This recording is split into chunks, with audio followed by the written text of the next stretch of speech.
They ain't tell y'all. You tuning into the best morning show on the globe. It's Bradham and Emery in the morning, y'all. LeBron and Jordan, either one when I'm performing. Crossover, buzzer beater, and I'm scoring. Bradham and Emery in the morning. Every play they on it. Every day I'm balling. Who's the coach? Who's the GOAT? Like Brady and Belichick, best show on the globe. And they embellish it. Y'all pin Zippy, I'm Ken Griffey, or maybe Mahomes. I stay in the zone, whether man to man or play in the zone. They can't stop me. Mayweather boxing, Curry with the shot, man. We just the best to be. Can we have our SB, please? This was meant to be. Every morning with Bradham and Emery.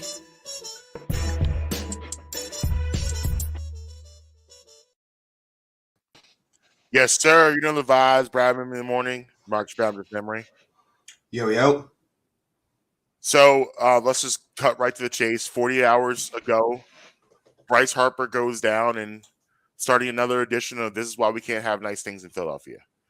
First of all, FU breaks now.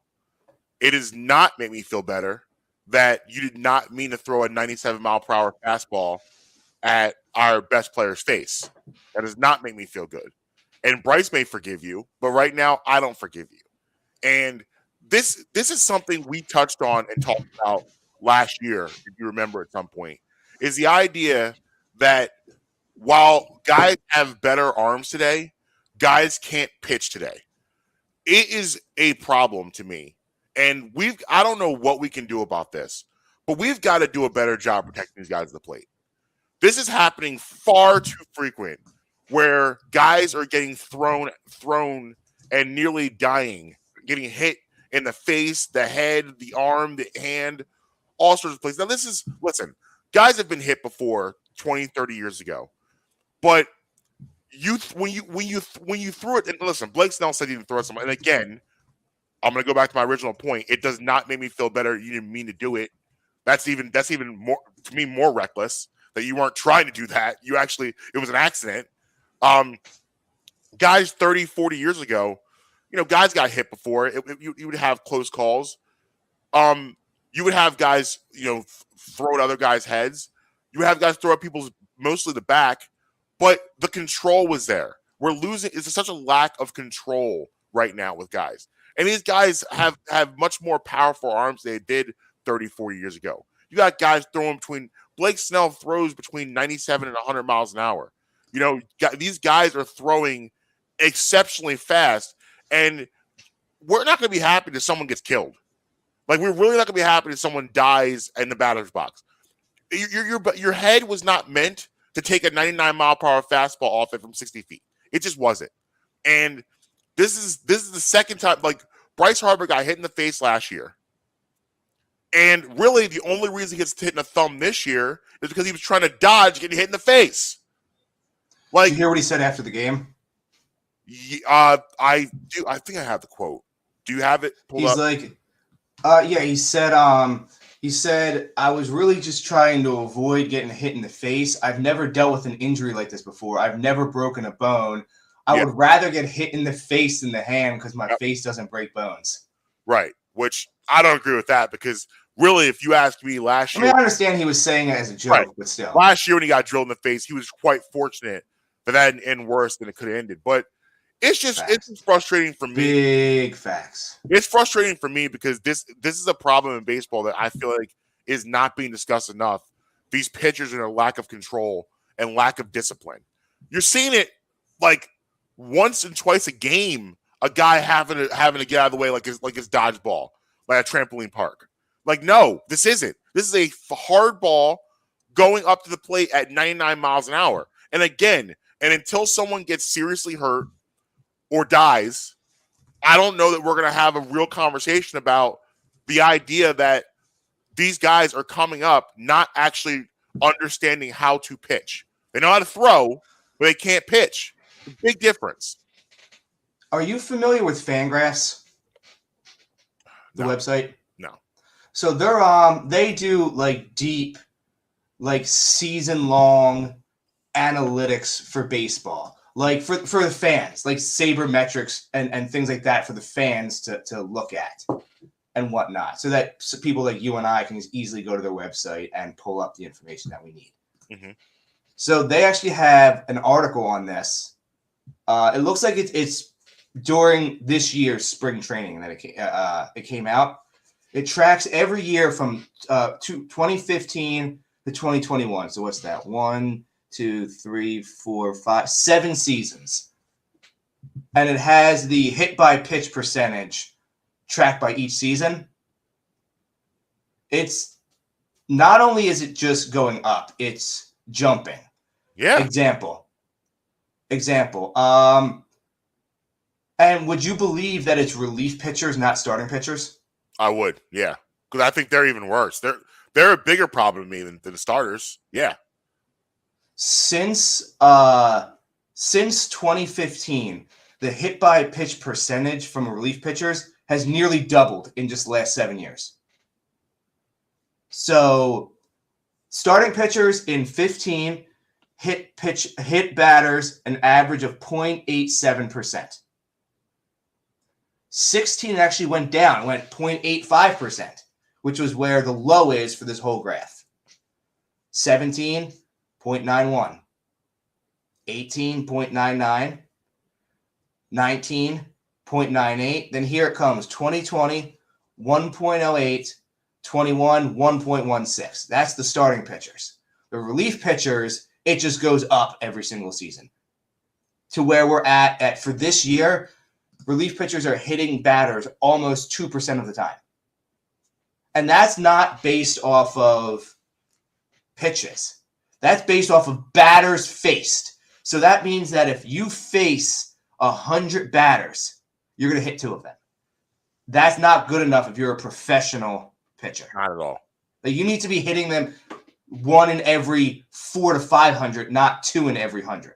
And I'm sure, and you also have to look at the fact that I'm sure that, like, I don't know this off the top of my head, but I know for a fact in the past 15 years, we have way more guys throwing 100 miles an hour than we ever did. Oh, that's history. Like Aroldis Chapman, like, who we were like, oh my gosh, he threw 101.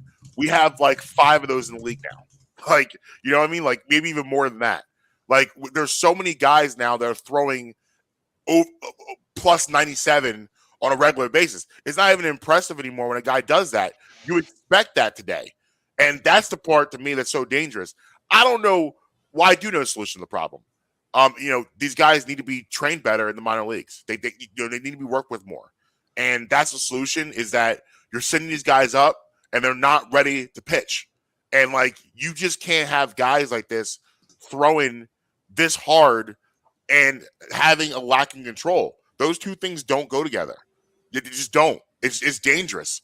And we're not going to be happy till someone gets seriously hurt, like I said, or killed because of this problem that's growing and continues to be a bigger problem each and every day.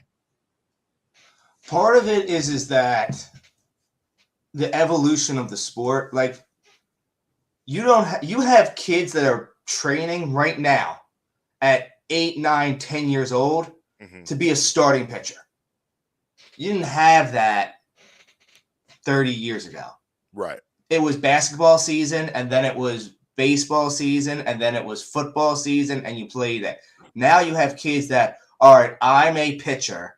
I focus on pitching 12 months of the year. Right. So, like you said, everybody, it seems like every team except the Phillies, they go to the bullpen. All right, you, come on, 98 miles an hour. You, 101 miles an hour from the left side. You, long hair, flat brim guy, 98 miles an hour. Like every team has those, except for obviously this team. Well, even the Phillies have a couple of those guys now. Alvarado, Dominguez. I mean, Dominguez has control, but Alvarado, Dominguez, Coonrod's still hurt. Brogdon throws hard. Like, you could, like, that's the thing now. You can get those, like, those guys are everywhere now. Like, it's not like it was 20 years ago. I mean, you can go out to a junior college scouting expedition, and every pitcher there is going to throw harder than 90. Right. Like, gone are the days. We're not fans of Knable right now, but Knable gets it 95 plus. Like, gone are the days of the Jamie Moyer who's going to be an artist and tiptoe around there, and he's not going to. Now pitchers are just like, all right, I'm just going to blow it by you. And, like, that's what's going to happen. I'm just going to throw it 103 past you. If you hit it, you hit it. Right. But let's see you come and hit it. And gone are the devastating Cole Hamill changeups. The 12-6 curveball that just puts you in a spin cycle. The Brad Lidge slider. Oh, remember the slider from Brad Lidge? 9th inning, you're coming in. Yeah, he'll hit you at 96, or he'll just drop an 87-mile-an-hour slider off the plate, and you're going to chase it 9 out of 10 times. Those are gone. It is no longer the art of pitching. It is the art of throwing. The art of it's power pitching. Yeah, I mean, and that's why when you see a guy that gets up there that has the like the Justin Verlander, who I'll pump it past you at 100. Or I'll make you look bad and just throw you off-speed pitches all day. Those guys, the Max Scherzers, Clayton Kershaw. Who's the other guy from the Mets that's hurt right now? DeGrom. DeGrom. Those guys are now unicorns. Yeah, I mean, and that's one side of this. The other side of this, you just feel bad for Bryce Harper, the individual. Once again, he was on pace to be an MVP. The MVP. He would have made an all-star team this year, which he didn't make last year. He was putting up incredible numbers. He would have hit 40 home runs this year. He would have hit 40 home runs and hit over 300 this year, which definitely got him the MVP.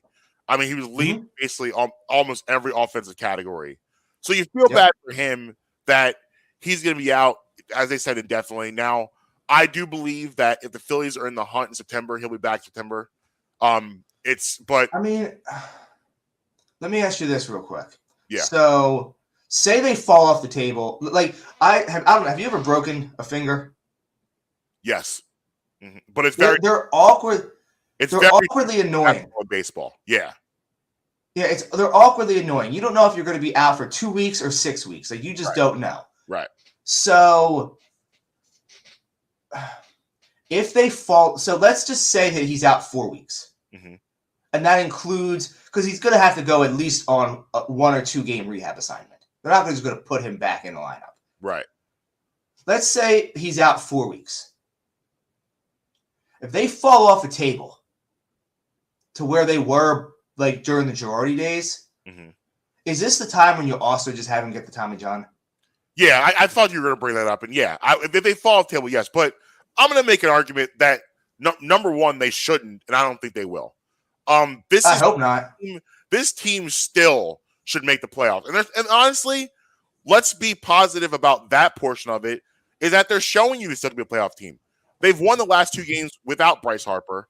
They closed out the series yesterday in a tough listen. They get down 5-2. They claw back. They come back and win the game 8-5. Kyle Schwarber, look at the flick of the wrist over the left field wall. He's tearing the cover off. He's on fire. He is absolutely on fire right now. Here's the bottom line. You still have Schwarber. You have Hoskins.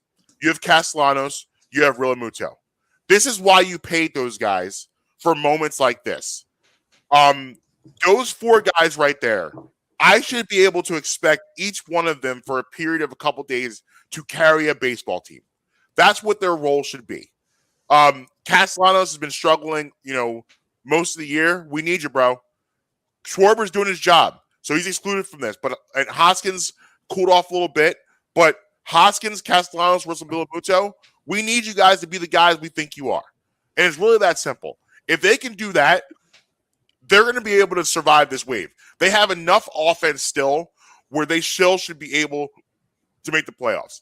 I think Harper is going to be out probably something in the 8 to 10 week time frame, somewhere in there. You think he's going to be out that long? Yeah. Because I don't expect him back September. I really don't. The thumb. Really? The thumb. It's a thumb. Wow. We got to keep in mind. This is not a middle. This is not a pinky. This is a thumb. A thumb that control. You think about the baseball bat and holding a baseball bat. That control of the bat. A lot of that comes from your thumb. And that's what concerns me and makes me think it's gonna be a little longer. But I still think they can weather the storm till September. I think they'll be okay. They're surprisingly, the pitching's been for the most part pretty good. They got a great start from Eflin on Saturday. Wheeler has been Wheeler, and Nola has had a renaissance. And Suarez has started to regain the form that he had last year. The wild card is Kyle right now. He's the wild card. Like, you just don't know what you're going to get out of him day to day. He had a strong start to the year, though, so if he can figure it out. Yeah, but he'll be okay. He's all over the place. You just never know what Kyle Gibson you're going to get. But you got those 4 guys that are throwing pretty well. You still worry about Eflin's knee, because that seems to always flare up. It was bothering him at the end of the start Saturday. He still pitched well, but the bullpen is I'm encouraged by them. Dominguez, obviously, Brogdon is starting to really settle in his role. So you do. Familia's got to go, though. Familia's got to go. Say again? Familia's got to go. Yeah. I don't think you're going to see him in big roles again for the rest of the season. And Alvarado, I'm out on Knebel, too. Yeah, but you know what, though? I hope. Let me rephrase that. I am out on Familia. Like, designate him for assignment right now. Well, yeah, of course. Yeah. I'm not the same with Knebel, but like, just sit down for a few, man. Like, sit down. We don't look now, but we gotta figure this out. Jose Alvarado has like 11 scoreless innings, and he's a guy that if he can he's another guy with control issues. If he can figure it all out, oh my God. Like, because his stuff is insane what he can throw up there. And he's a lefty throwing that hard too. So like, if he can figure it all out. So they still have a lot of pieces that they should be successful. They should be able to make a wild card. So I believe, like I said, I'm hoping I'm wrong here. This is one of those things I really, really hope I'm wrong. But I don't see him back September. But I still that seems too long. I still think they'll be around. Well, look, I mean, Gene Segura, how long has he been out? What, 6 weeks already? With his finger? And it's a finger. So I'm just doing the math by that. And I'm like, there's no timetable, I think, for his return yet either. I haven't heard anything. See, the thing is, the reason why I think you get a shorter timeline with Bryce is he's not feeling. Right, but the thumb is such an important part of the now. Which hand is this? Control hand or the top hand? You know what? I'm trying to left-handed, right? He got hit. He's a lefty. Left hand. He got hit. Top hand. That makes me feel a little bit better. But and listen, we know Bryce. Bryce is going to push it and do everything he can to be back. But I want him back right. So I mean, we'll see. We'll see what happens. I mean, I wish, honestly, he would have broke his entire hand, because I think that's a better process than a finger. So I mean, Mickey Moniak's already back from that. Granted, it's Mickey Moniak, but still. Right. So we'll see. Listen, like I said, I hope I'm wrong, but I don't anticipate seeing him in September. We'll see. But like I said, you still have guys where it's, to me, still inexcusable for them to fall off a cliff. They're not going to be excused for the season to be over. And listen, they went to San Diego, pretty good baseball team, really good pitching, and won 3 out of 4. They had a really good road trip. They're coming home right now to Atlanta, I believe. Whoa. They had a good trip in San Diego. Let's not say they had a great road trip. They threw up on themselves all over Texas. Yeah, but it's still overall a good road trip. I mean, it's a 500 road trip. I wouldn't say it's a great road trip. 500. In baseball, if you play 500 on the road and you take care of business at home, you're a playoff team. They got to worry about taking care of business at home, which they haven't done so far. Right. So, yeah, I think they got. Let me see. They got Atlanta. I take no solace in the fact that Harper and Snell have known each other since they were like 10 years old. Yeah. I don't know if you. I take no. Yes, and that's why I think it was easier for Bryce. Definitely was pissed at him, no question, because he turned around. You remember Blake Snell was, I believe, he's the one who said that the players weren't going to play during the pandemic without money, if I recall correctly, right? That was Blake Snell that said that. I'm not sure. When he played for Tampa Bay, I'm pretty sure. Let me pull up those quotes. I'm pretty sure. Bad for him getting yanked out of the World Series in a 6th inning, but not anymore. I don't feel bad for you anymore.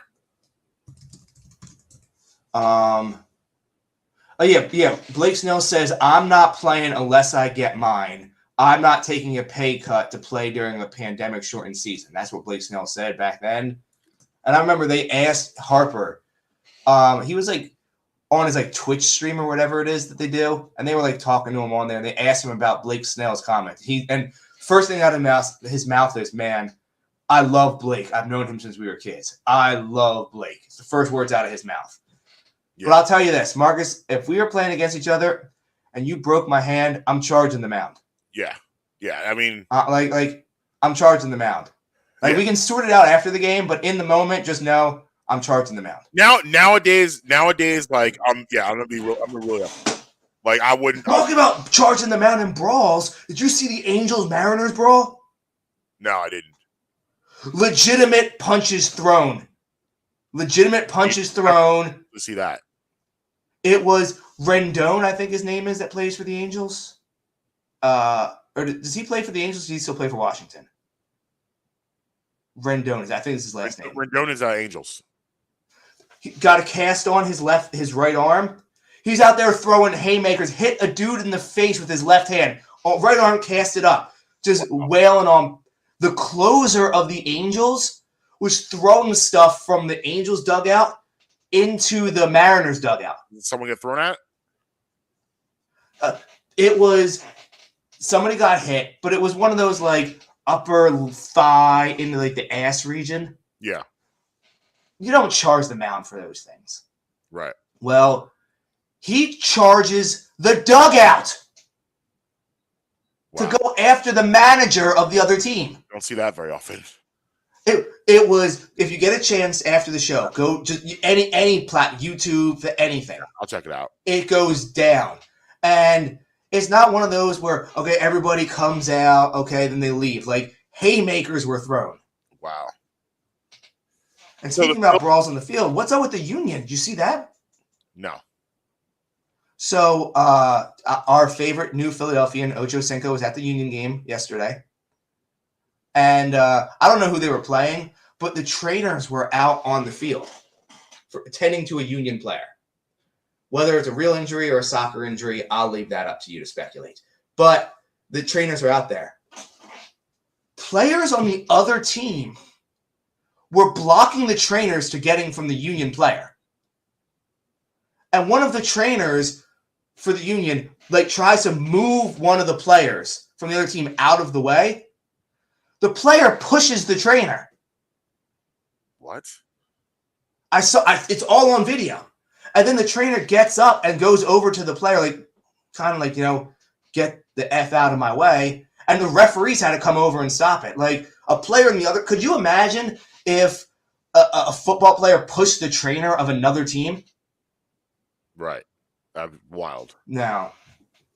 I just, not that I'm trying to break down film from a Union game. It's just, I don't even remember that ever. No, I've never heard of him. Ever. And the thing is, and it looked like the trainer was a former player because he was towering over the players. Wow. It was like, who was the dude? The soccer guy, the ball guy, Zidane, who hit him with the headbutt. Mm-hmm. It looked like that. Wow.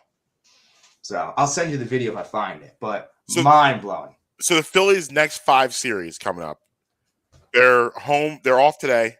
Home against the Braves till Thursday. Then home against the Cardinals till Sunday. And then are they 3-3? Yes. Like there's no doubleheader in there, right? Yep. They're both 3-3. 3-3, and then they got the Nationals at home. Close out the homestand. Nice 9-game homestand. Now, obviously, the Braves and Cardinals are good baseball teams. So, and then the Nationals come in who are terrible. But then you're at the Cardinals and at the Blue Jays. So, you got 4 pretty tough series. 4 out of 5 series are going to be, pretty tough. So, we'll see. We'll know a lot after these 4 series, kind of what direction they're going. Like I said, I'm holding them to the same standard I held them when Bryce Harper was healthy. I think they have enough talent. Talent's not the problem. Putting it together is the problem, and that's what they need to do. And it's really just that simple. Moving on, Philadelphia 76ers. I'm not hurting. I feel good to talk about them again. Like, I feel like we need to take a break, but things are happening, and this is another big week coming up for the Sixers this week. The Sixers make a draft day trade, trading Danny Green and the 23 to the Memphis Grizzlies for DeAnthony Melton. Now, this is a nice start to the offseason. Is this the finish to the offseason? I hope not, but it's a great It better not be. This is a great start to the offseason. DeAnthony Melton, for you guys who don't know, he's only 6'2", 6'8" wingspan. He's a really, really, really good defender. He comes in right now as a super athletic guy they needed. They needed more athleticism on the wings. They got that with Anthony Melton. He's a tough guy. He is, and he's a guy that doesn't take any nonsense. One of the guys, someone they needed like that. On catch and shoot threes last year, he shot 41%, which is again a weakness of Sixers, and 49% from the corner. So you love that playing with the guys like Harden and Embiid. That will be a great asset for them moving forward. And like I said, great start to the offseason. This is not. I shot him a DM on Twitter trying to get him on the show. Oh, all right. Well, let's keep our fingers crossed that works out. Yeah. DMs are Marcus. You know the deal. If your DMs are open, I will come sliding. Yeah, I'm coming sliding. Yeah. So like, very very solid move, especially for. I didn't know what you get for Danny Green, but I can see from the Memphis perspective of, okay, if this guy's ready by the All-Star, he's won before, he can help us. I know you were hard on Danny Green at times. Danny Green did have a lot of time when it was right to be hard on him, but playoff-wise, he helped this team a lot. It's unfortunate that they weren't able to get it done, but best of luck to him in his recovery. I'm happy for him for the fact that he gets to, because it was like his contract was in a weird space, so it was like he's going to have an opportunity to rehab in an NBA and NBA, workout facilities and everything like that. So he's good on that. He's taken care of, which is good. I think the trade is great. We got a great player. A player's going to help us now, as opposed to someone drafting someone who wouldn't be ready for a couple years. So love that move. This week, really, I mean, for me, it's PJ Tucker. You got to get PJ Tucker in here. You're not going to. Why do you say that? Money.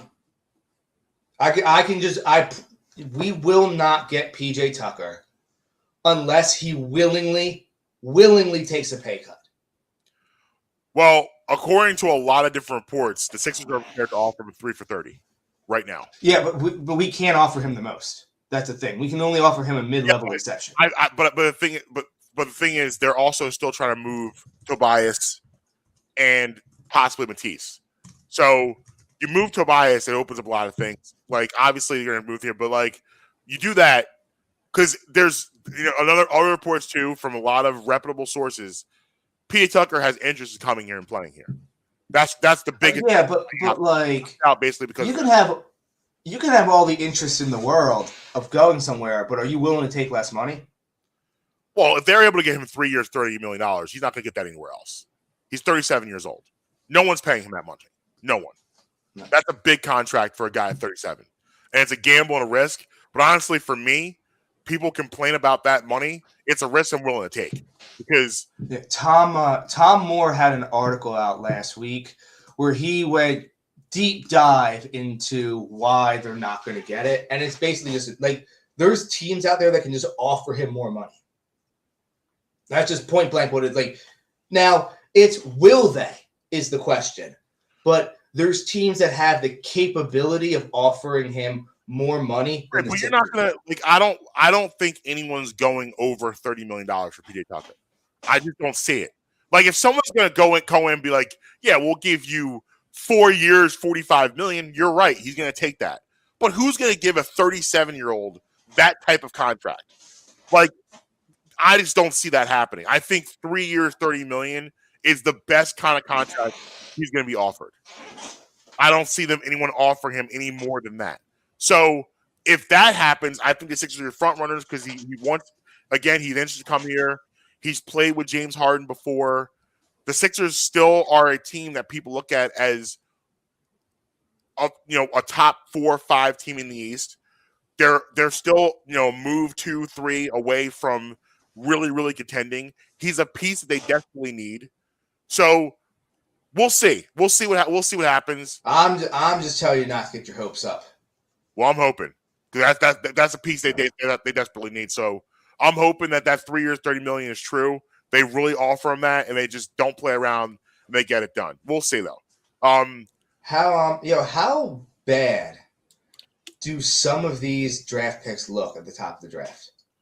Like, who's that guy? Chet, is that his name? Yeah. Well, the NBA draft. The problem with the NBA draft a lot of times is like, especially in years like this, is you just don't know those top, like the NBA has, and this goes back to college basketball because a lot of guys leave early, and we all know the reasons why. We're not going to get into that right now because we all know why they're leaving early. Obviously, the money, but they're coming in. They're not finished products yet. And the NBA, a lot of times with these younger players, that's what the Sixers ran into. The Sixers needed someone that could play right now. You're not going to get that at 23. And we honestly, there's only about 1 or 2 guys in this year's draft that are able to come in and play right now. That's the top 2 picks. Probably the only 2 guys and make immediately impacts. Well, but I'm saying, like, you took Chet. If you're the Thunder, you took Chet Holmgren, number 2 overall. He's listed at 7 foot 190. Yeah. Okay. I meant the first pick of the draft, not the first 2, by the way.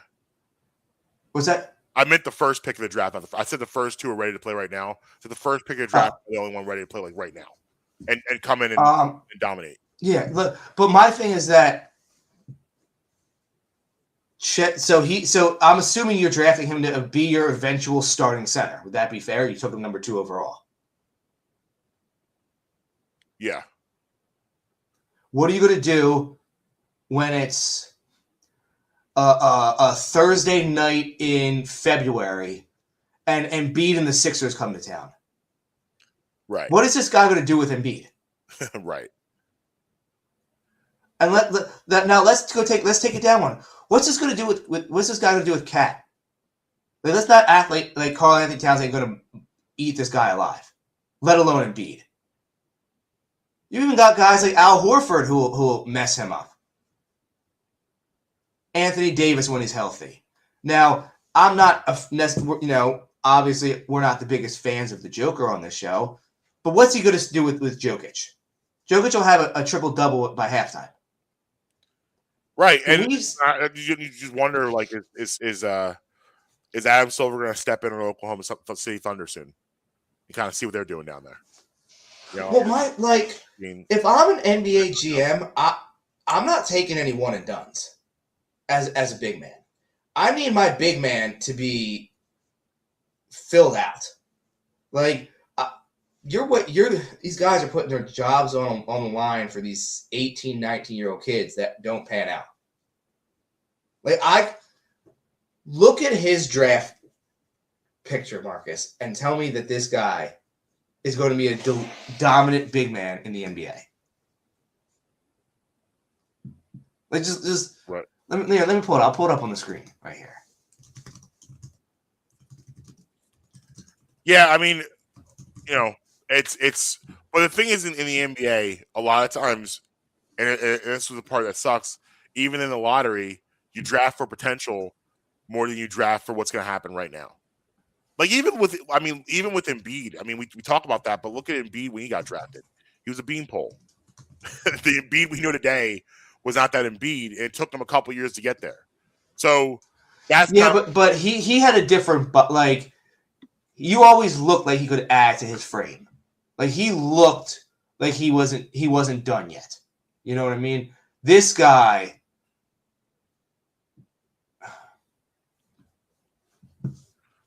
Why can't I find? There's a specific picture I'm looking for of him that I'm trying to find. The NBA be the type of game that it is today. Guys can be slighter of frame because there's just not as much contact it was. Now, granted, you're right. When you run into Embiid, it's gonna be a problem because Embiid can give you the Shaq business. However, you're not gonna face that night to night. I can't. I'm trying to find a specific picture of him at the draft where he's got this, diamonds on every, double chains, rings, bracelets. And I'm looking at this guy and I'm going, if I'm a scout, I'm doing the laugh, like when the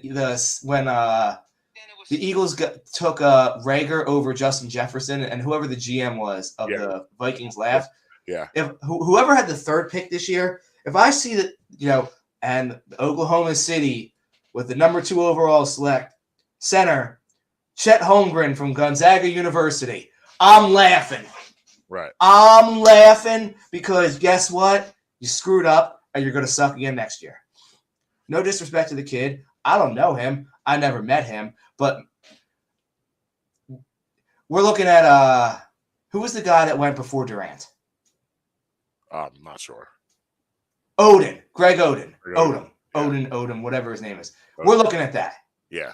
We're looking at Jahlil Okafor. Well, I mean, Greg Oden, he's had bad feet. He could play. He's had really bad feet. It's unfortunate what happened. Like he really would have been a dominant force in the NBA. His feet were just horrible. How about what Dame did this weekend on IG? What did Dame do? He posted a Photoshop picture of Durant. He did that? He posted it. I don't know if he made it. I'm not sure if I'm not sure if Dame Lillard is capable of. Yeah, I saw that picture. I just didn't know that was him that did that. Yeah, like he posted it. Like I said, I don't know if he made it. I'm not sure if Dame Lillard's capable of Photoshop, but I'm assuming. No, he posted it. Brooklyn's a mess. Brooklyn's a dumpster fire. I'm glad to see Ben Simmons. His back is fine because he's deep sea fishing. Yeah, and it's an absolute dumpster fire over there. Kind of situation. Nets are gonna net, Marcus. What? Yep. And Nets are back to winning 25 games a year. Hey, Ben Simmons got what he wanted. He got his own team, right? Yep. He got his own squad. He's gonna have his own squad. It's him and Joe Harris over there. No, they still got Seth, right? He's still there another year, right? I mean, yeah, but like he'll probably like if you end up losing Kyrie and Durant, Seth's not gonna end up there the whole year. Someone's gonna trade for him. Someone's gonna definitely trade to get him in there to help the contending game. KD said he hasn't ruled out a return to Golden State either, which is wild. The whole new NBA player is just wild. Everything just like, all right, I'm just gonna go. I'm just gonna leave. I'm out. No, it's a wild, I think I'm gonna head out. I think I'm gonna head out. Wild circumstance going over there. Like, listen, I get Kyrie's not happy with his contract, and he has every right to do it. Like, this is how it's set up. It's just surprising to me that it's going down this way. After NBA contracts are so wild right now. After Durant and him, getting together and being in position to seem like they really were going to try to take over the Eastern Conference, and now what it's turned out and what it's turned to be. But listen, good for the Sixers. Get them out of the way. Good for the Sixers because now you're eliminate another team that could have been in contention. So I don't have a problem with it. I'm good with it. And then watching Ben Simmons do this by himself makes me happy also. He's not going to play this year. Would he sprain his pinky toe out for the year? I never thought at first when they traded him, people was like, "Oh, I bet he'll never play basketball again." And I was like, "That's absurd." The more and more that I think about it, I don't know if he'll ever play again. I mean, John Wall has played in like 4 games in the last 4 years. He just opted into a $40-something million contract. Yeah, to be John Wall, to not do anything for 2-3 years and be a multimillionaire. It's speaking of crazy contracts, we'll pull you out of here. You want to touch on and get to go, that? He'll probably get bought out by Houston, get to go play wherever he wants to. Yeah, but anyway. Yeah. Oh, he won't play anywhere. No team should touch him. He's on. It will. A team will. Well, the thing is, he only got 1 year left on his deal. I'm not signing. Are you signing John Wall? No. Even as a free agent, say he's a free agent, Marcus. Are you signing John Wall? If you're telling me Houston's picking up the bill, no. After this year, he's a free agent. So say the end of this year comes, he's an unrestricted free agent. I'm not giving him a max or a huge deal. I'm not giving him a deal. I would bring him in for a mid-level exception. I'd bring him in for a 1-year contract. Yeah, I'd take a chance in that way, but I'm not doing it if it's a multi-year. It has been so long since he played. I forget what it looks like for John Wall to play basketball. Yeah, I mean, well, but in his defense, Houston's the one that told him to go home last year. Oh, but I'm not. The thing is that if it's part of it is that it's a terrible contract. Yeah. Yeah, so that's why I don't have to deal with that. But yeah, I'd bring him in. Nah. Yeah.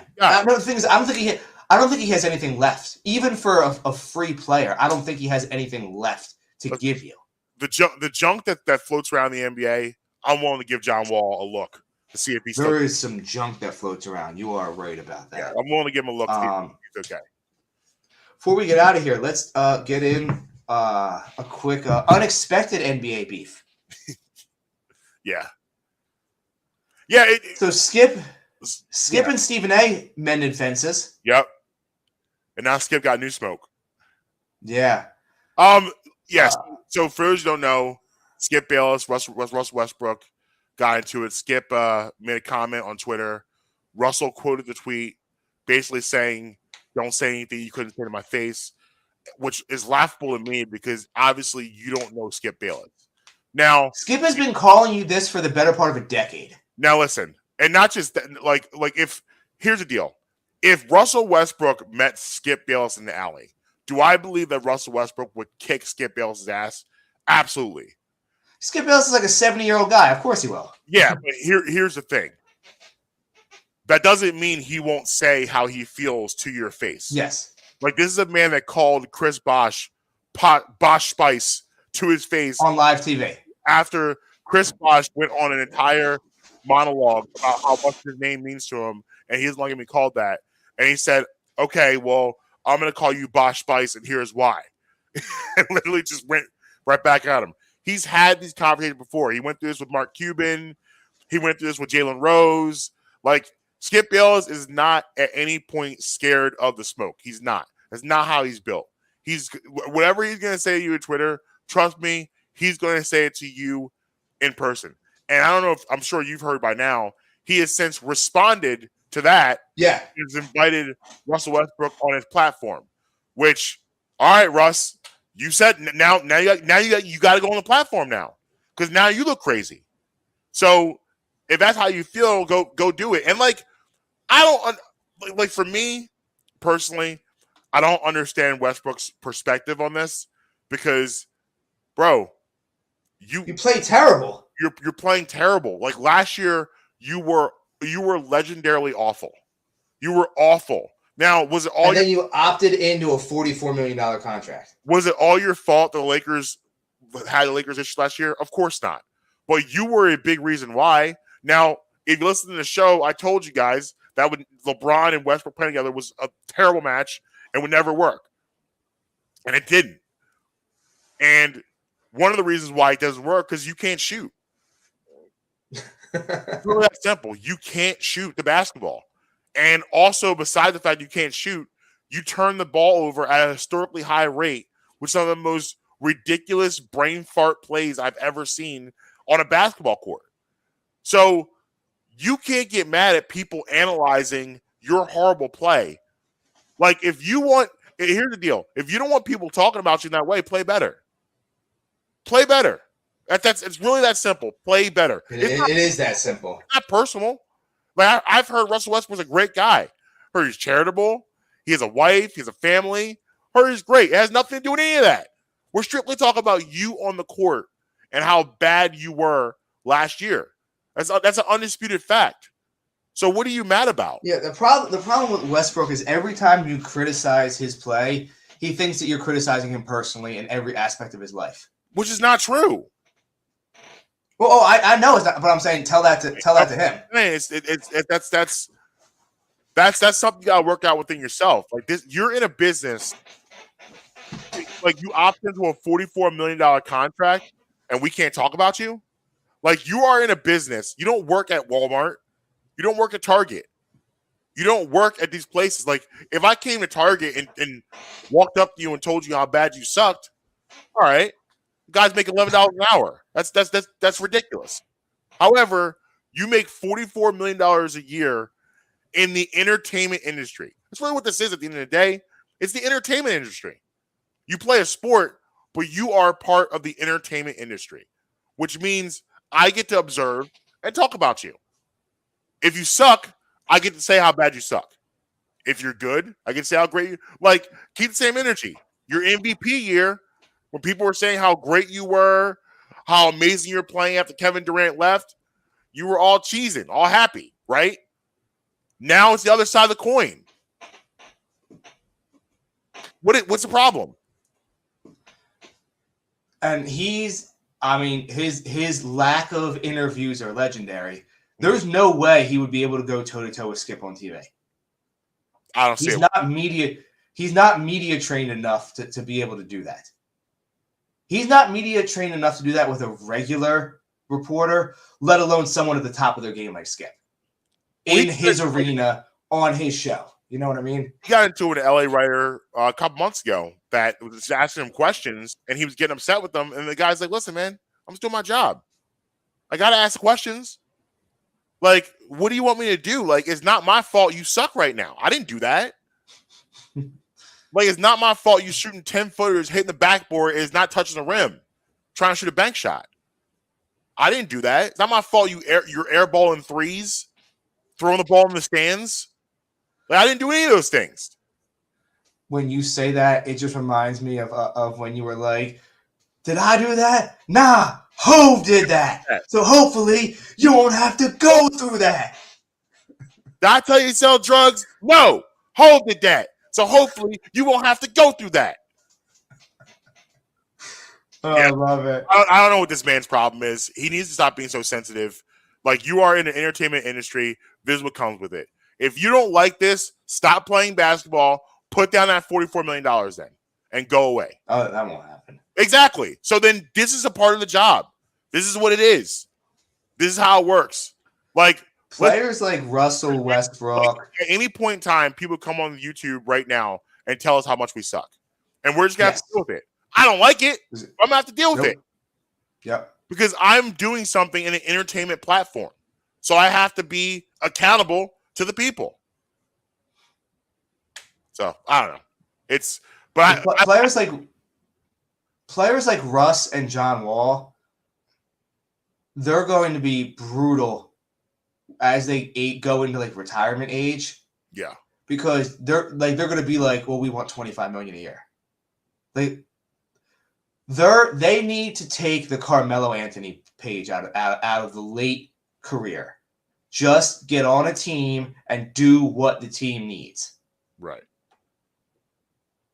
Yeah. I mean, yeah, we'll see. I mean, listen, hopefully maybe he was motivated to rehabilitate himself. Real quick, getting excited about things I'm seeing out of James Harden's camp. Love to see he looks slimmer, which makes me very, very happy. Oh yeah, I did. I saw that he was running like wind sprints or something. Yeah, up that downhill. Before that, yeah. I mean, he looked trimmer. I really feel like we're gonna see a very good version of James Harden this year, which makes me very because that bodes obviously very well for the Sixers and their future. Listen, will we ever see 2018 Houston Harden again? I don't know, but we don't necessarily need that either. We don't need that. So could we have the most dominant big man in the league in Joel Embiid? Oh, easily the most dominant big man. It's not even close. But anything else before we get out of here? No, just happy birthday to Khloe Kardashian. Oh, okay. She's okay. And Tobey Maguire. Nice. Spider-Man. Yeah. All right. For my dollar, the best Spider-Man. Okay. At Marques tweeting everywhere. At Justin Emery Show on social media. Brad Emery Pod everywhere. BradEmeryShow.com for the merch. Like and subscribe to us on YouTube. Follow our friends, Vans Jewelers, 332 York Road, the heart of Hatboro. Get that jewelry in. And next time that we convene, Marcus, can you believe that it'll be July? This is the last show for June. Yeah, I feel like, I mean, I don't know. I'm not going to say that. I hate when people say that. The months are flying by. I don't know. It just, it feels like June's a fast month. And summer, I feel like summer's, I mean, it's not true, but I feel like summer's almost over. It's weird. I feel like summer is just, maybe, I think it's going to like school way early. 1 week from today, we have 4th of July. Yeah. 2 weeks from today, we have the return of Better Call Saul. Ooh. Wow, that's very. That makes me very happy. I didn't. Oh man! 2 weeks from today, Saul returns. That makes me very, very happy. All right, good. So, all right. Well, until next time, you can be with us, you can be against us, but you're never gonna stop us. Late.